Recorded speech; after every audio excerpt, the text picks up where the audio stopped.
Hello বন্ধুরা, আজ আমি আপনাদেরকে মা দুর্গা এবং বিষ্ণুদেবের একটি কাহিনী শোনাতে যাচ্ছি। আপনাদের যদি কাহিনীটি শুনে ভালো লাগে তাহলে সাবস্ক্রাইব, লাইক, কমেন্ট করে পাশে থাকবেন।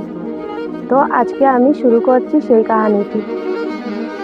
একদা দেবলোকে দেবরাজ ইন্দ্র এবং অন্যান্য দেবতারা বাস করতেন। একসময় দেবতারা খুব চিন্তিত হয়ে পড়লেন।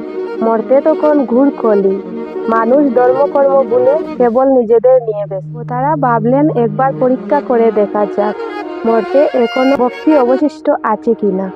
তারা ঠিক করলেন ভগবান বিষ্ণু এবং মা দুর্গা ছদ্মবেশে পৃথিবীতে যান। ভগবান বিষ্ণু এবং মা দুর্গা এক বৃদ্ধ ও বৃদ্ধার বেশ ধারণ করে এক দরিদ্র গ্রামে উপস্থিত হলেন।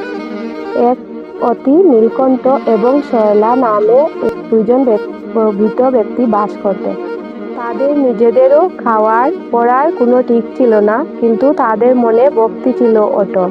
আর বিষ্ণুদেব তাদের কুটিরে গিয়ে উপস্থিত হলেন। বললেন, মা, আমাদের খুব তৃষ্ণা পেয়েছে, আমাদের কি কিছু খেতে দিতে পারবে? তো সরলা তখন খুব চিন্তিত হয়ে পড়লেন, কারণ ওনার কাছে খুদ কুড়ো ছাড়া আর যে কিছু ছিল না।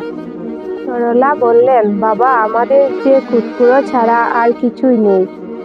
তবুও উনি মনের শক্তি নিয়ে বল নিয়ে বললেন, বাবা, আপনারা বসুন, আমি খাওয়ার রেডি করে আনছি আপনাদের জন্য, আপনাদের সেবার জন্য।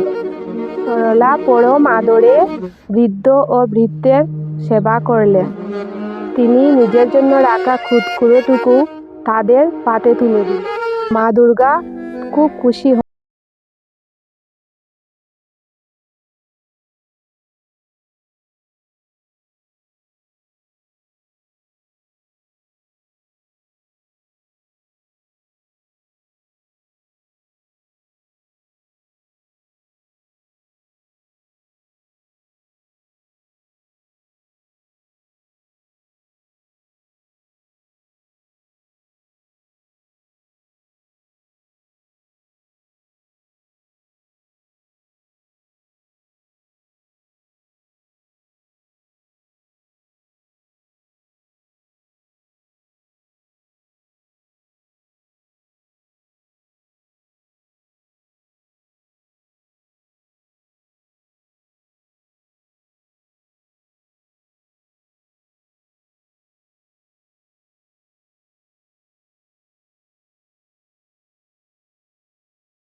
তখন সরলা এবং উনার স্বামী মাটিতে লুটপুট খেয়ে ভক্তিতে মাটিতে পড়ে মা বাবার চরণে ধরে প্রণাম করতে লাগলেন। মা দুর্গা তখন প্রণামে সন্তুষ্ট হয়ে বললেন, বাছাধন, আমি তো ভক্তির কাঙ্গাল, আমি তো কোনো সম্পদের কাঙ্গাল নই।